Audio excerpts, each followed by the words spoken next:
I'd like to escalate this call, please. I'm sorry?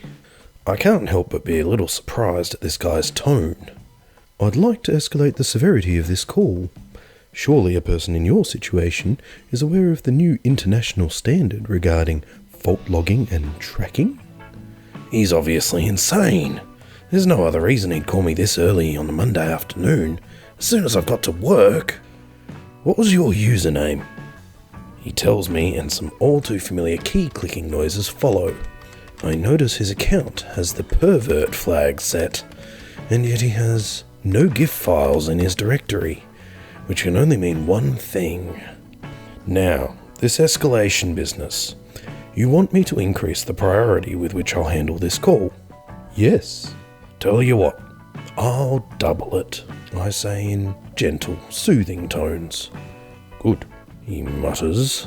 Now, twice nothing is nothing, and because it's an escalated priority call, it goes into the red rubbish bin instead of the brown one. What? Do you know who you're talking to? Well, I could look up your username and find out. But we deal with so many people here, your name wouldn't mean anything. Not unless we'd seen you doing something really depraved on one of our hidden security cameras. You know, the sort that were destined to be put in the computing labs to stop piracy, but actually got put in toilet cubicles after the installation order got corrupted somewhere between the purchasing office and the maintenance department. A freak electrical storm, maybe.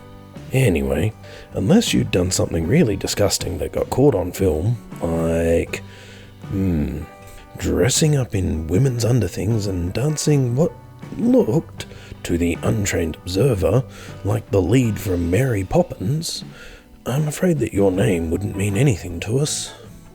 I've heard the sharp intake of breath. He knows I've heard it. For him, it's all over. Of course, if you were one of those people, well, I'd remember you immediately, especially when reminiscing to the promotions board, all of who are squarer than a Rubik's Cube. But I'm in a forgetful mood at the moment. I hope you don't mind if I forget that you called. Yes, of course, he says, the last vestiges of self-respect vanishing. Goodbye now, I cry cheerfully. But before you go, if you could be so kind as to send some money to the Operator's Benevolent Fund, I'd be so grateful. In fact, my gratitude might make me careless with the bulky razor, if you see what I mean. Mary? He makes some wild promise of a large amount, and I keep my side of the deal by being careless with the bulky razor. His account backups are a mere memory. Then I look through the exabyte rack for the videotape in question, labelled Archive 26590, and throw it in the post-awaiting check clearance bag addressed to his boss. It's for the best, really. He was under a lot of pressure. The next call of the day is from the User Union, a pressure group that sprung up because some users thought they were getting a rough deal. There's no pleasing some people.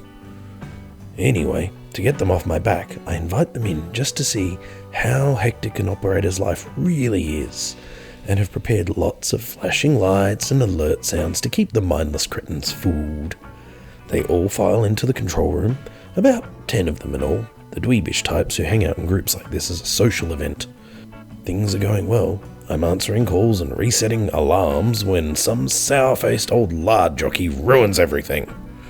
These bells and lights don't fool me, you know. I was an engineer on these babies when they first came out. This alarm sequence is invalid. There's no such thing as 00100315E. That just can't happen. You've probably just programmed this status display to say that. This is all a sham. Trust there to be some re-education loser in the audience to totally stuff up my day. That just leaves plan B, although it's risky. Yes, it's true, I admit, cowering like Joan Crawford on a bender.